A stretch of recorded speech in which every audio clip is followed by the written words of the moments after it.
Hello, my name is Dr. Carl Candlepipe, and this is the orientation film for the Lost series of videos here on this channel. The channel was originally designed as a resource where Lost fans could come to understand the unique mysteries and ideas emanating from the 6 seasons of the show. Not long after the series began, however, there was a spoiler. And since that time, the following protocol has been observed. At the start of every video, a spoiler warning must be issued. Utmost importance that once the warning is shown, if you have not seen through the indicated episode, you exit the channel in a timely fashion.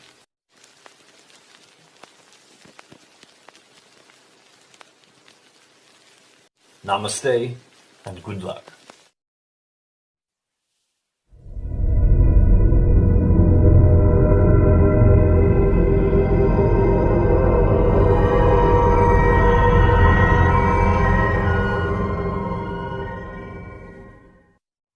Hey everyone, if you've seen my last video, then you know that today I'm going to be talking about the mysterious Matthew Abaddon.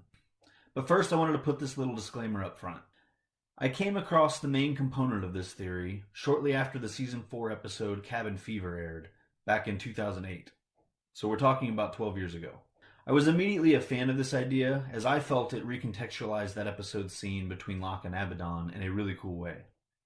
However, it did not seem that most people felt that way.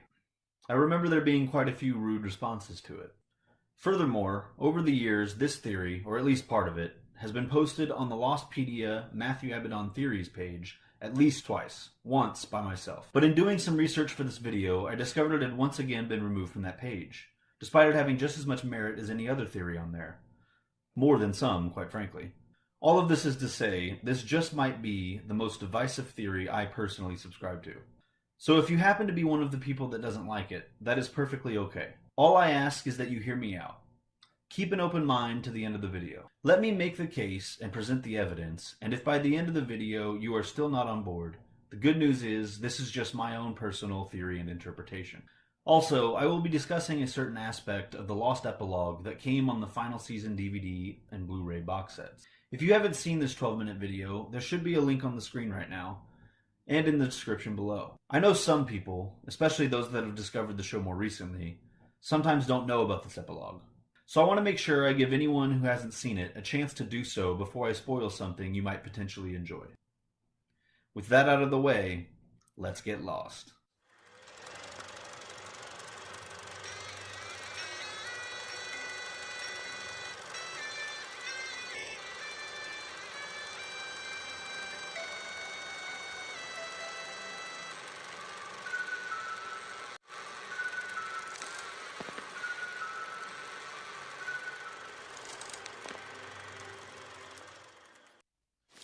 Matthew Abaddon, truly one of the most mysterious characters on a show filled with mysterious characters.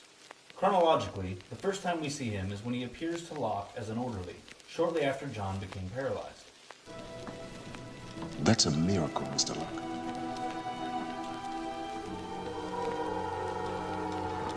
We know this was around the year 2000, as Locke had been in a wheelchair for about 4 years prior to crashing on the island.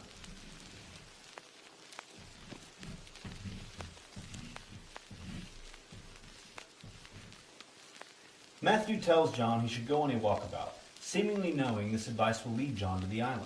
In fact, this is even confirmed by Matthew several years later. John, you're not really going to pretend you don't remember that I was an orderly in the hospital right after your accident? That I was the one who told you to go on the walkabout? The same walkabout that put you on the plane that crashed on that island? No. I remember. I help people get to where they need to get to, John. We again see him pulling strings to get specific people to the island in the Season 4 episode Confirmed Dead, when he insists to Naomi that the team members selected for the freighter mission were all picked for a specific purpose. Every member of this team was selected for a specific purpose. We know this occurs in the fall of 2004.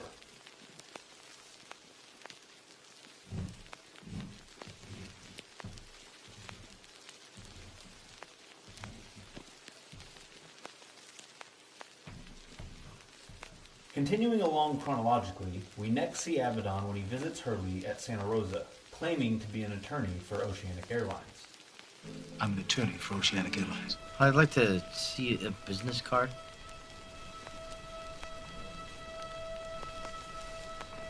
I must have left them at home. This seems to occur around early 2006.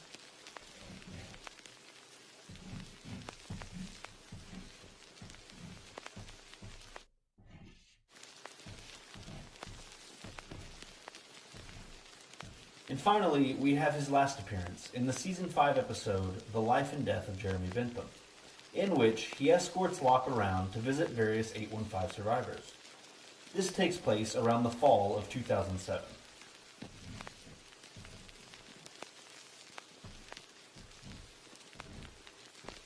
Three out of these 4 times, he seems to be merely doing the bidding of Charles Widmore. However, Abaddon's visit to Locke does not seem to fit this pattern. Sure, Widmore knew of Locke's eventual connection to the island, but I very much doubt that he knew the exact circumstances of how he would come to be on the island. Specifically, the part about him being turned away from going on a walkabout because he was in a wheelchair. Also, the entire scene between Locke and Abaddon feels so personal. It doesn't feel like Matthew is merely acting as a messenger. He tells John he will, one day, listen to his advice, and that after he does, they will definitely meet again, and Locke will owe him one. When you're ready, Mr. Locke, you'll listen to what I'm saying. And then, when you and me run into each other again, you'll owe me one. Whether he's acting on Widmore's behalf or not, how could he know all of this? Furthermore, as he definitely is in Widmore's employ on these other 3 occasions, what makes Matthew Abaddon so special that he would be trusted with such important and unique tasks? Could it be his unique knowledge of the future itself? Which leads to the next question. How does he have this knowledge? Might he himself be from the future? We know that by spinning the wheel beneath the Orchid Station, a person will pop out at the exit in the Sahara Desert. While this location is fixed, the point in time at which a person arrives seems to be random. When Ben arrives in Tunisia, he is unsure of what year it is. Today's date? October 21st. 2005. Yes, sir. 2005. When Locke exits, he is surprised to find the Oceanic Six have already been back for 3 years. All your friends who left the island? They've been back 3 years. 3 years. So what if Abaddon moved the island at some point in the future and came out the other side sometime between 1993 and 2000?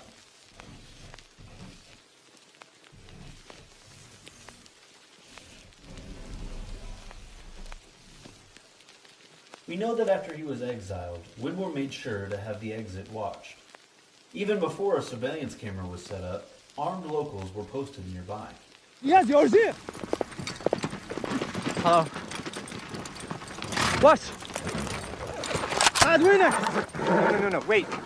ما قلتوش هذا بلازا خالية؟ راه كانت شوف ما فيها حتى خطوة. هذا من جد تحمل سمح؟ Wait, I can explain. Do you speak English?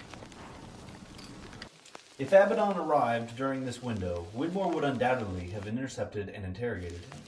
I think Abaddon would have simply told him the truth, at least up to a point. He would have explained that he was from the future and wanted to ensure the people who were meant to end up on the island got there.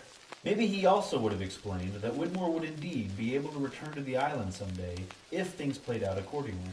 This information would incentivize Charles to give Abaddon all the resources he'd need to manipulate events. So he is employed by Widmore, but only because their goals happen to be aligned. So whose agenda does he actually serve? Who would have sent him back to help make things happen the way they were meant to? Perhaps the future protector of the island. But we are still left with the question, why send Abaddon specifically? Who is he to Hurley? Also, why did he seem so familiar with Locke, a man who presumably died long before the younger Matthew would have come to the island? Unless it was right under our nose the whole time.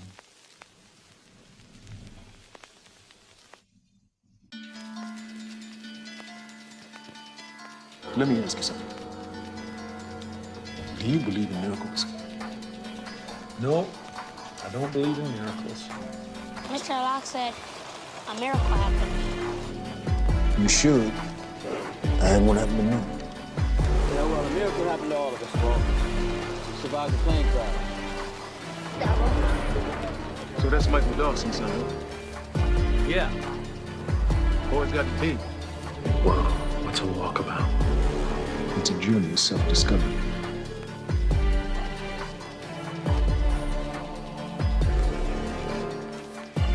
I went on my walkabout convinced I was one thing, but I came back another. I found out what I was made of, who I was.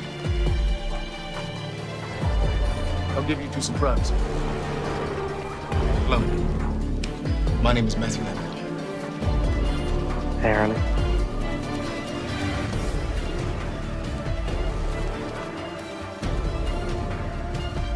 With 3 businessmen. That's a miracle, Mr. Locke. Mr. Locke said a miracle happened. You know what you need, Mr. Locke? Don't open it. Is that what you are, Mr. Locke? Oh, Mr. Locke? When you're ready, Mr. Locke. Take care.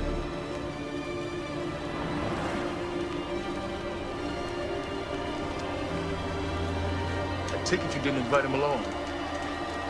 Boy's been through enough.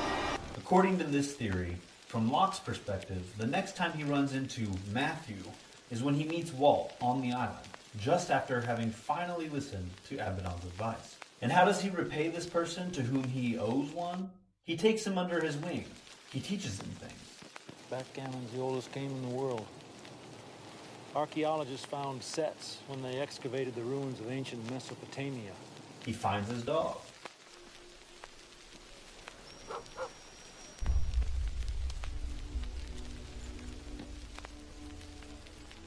He treats him with respect. You know why he's formed an attachment to me? Because I treat him like an adult, used to treat him like a boy. He's 10 years old. He's been through more than most people in their entire lifetime. You haven't spent enough time with him to see it, but he's different. What did you say? And we're not back home, Mike. As long as we're here, I think Walt should be allowed to realize his potential. He keeps his secrets. Why did you burn the raft, Walt? Don't worry, I'm not going to tell. You must have had a really good reason. I don't want to move anymore. I've been moving places my whole life.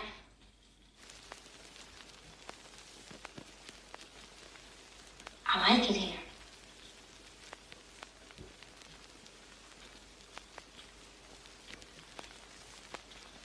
I like it here too.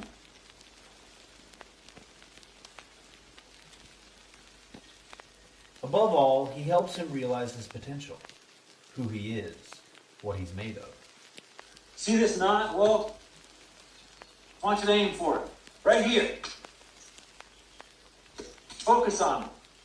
All right? Picture it in your mind's eye. See it before you do it. Visualize the path. See it. See it.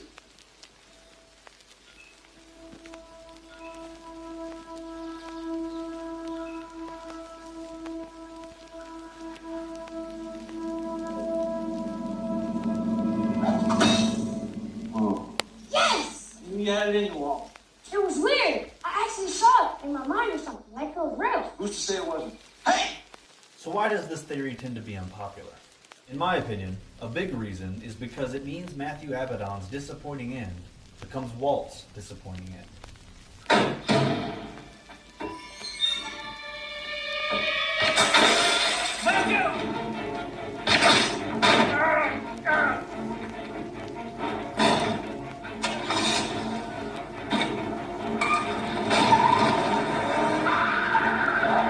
Now, if you'll indulge me, I'd like to briefly do something I generally prefer not to do. And that is, talk about real-world, behind-the-scenes details that affected the show. First, I'd like to draw your attention to this quote by Damon Lindelof from just before Season 4 premiered. After it was announced that Michael was returning in Season 4, the showrunners were asked about Walt. Damon Lindelof responded by saying, "We've always known Malcolm was going to grow faster than we could shoot the show, and we planned for it. Trust us. Please trust us. You'll see Walt again, but you're gonna have to be patient. Sorry." At this point, the showrunners seemed to still be implying there was a greater significance and larger plan with Walt. Starting around Season 5, however, something changed. The actor portraying Matthew Abaddon was cast as a series regular in another show.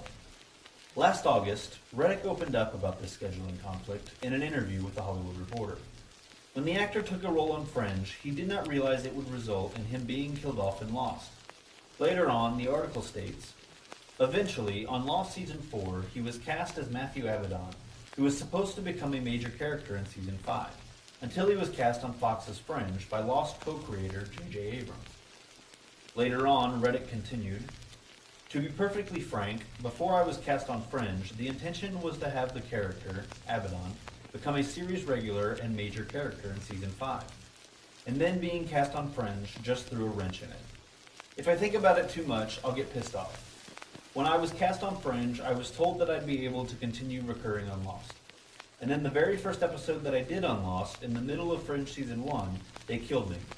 So that was annoying. Don't get me wrong, it was a great episode. But it was like, what the fuck, guys? So could this have been what the bigger plan was for Abaddon? Was he meant to be revealed as Walt from the future? For me at least, the evidence is compelling enough, and the logic is sound enough, for me to believe it makes sense. Unfortunately, rather than struggling to schedule production around one actor's busy schedule, he was unceremoniously killed off. And whatever reveals we may have eventually gotten, never came to be. The thing is, though, if we return to the world of the show as it exists now, the theory still adds up. Sure, it's not satisfying to think Walt was ambushed and killed by Ben, but why do we have to accept that he's dead? Here's the last shot we ever see of Abaddon. Now compare that to this shot of Keamy only a handful of episodes earlier. And we know how that turned out. And if we're being honest, this show has a habit of showing us a character's apparent death only to later reveal they've managed to survive.